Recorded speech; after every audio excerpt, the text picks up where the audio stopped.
Hello, Bitcoin holders. How are you? Hope you're doing well, guys. Bitcoin price crashed down in last 24 hours. Not badly, but still approximate 500 $600 the price decrease in last 24 hours, guys. So I already predicate Bitcoin in my previous videos that it's a form of pump, guys, and I already give a signal about Bitcoin to do short Bitcoin on Telegram. So my members are getting good profit from Bitcoin, guys. If you want to join my Telegram group, join now. The link is available in video description, guys.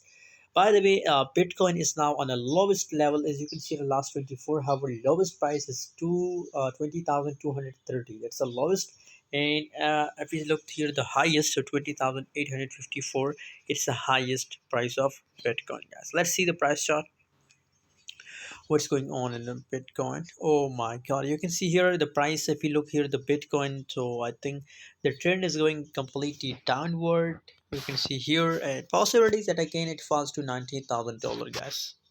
$19,000, and maybe possibilities due to the bearish market, possibilities also that it will crash up to 16,000, $15,000, guys, because the whole cryptocurrency market are bearish, guys. By the way, for more updates, stay connected, and if you want to get signal, join Telegram for free.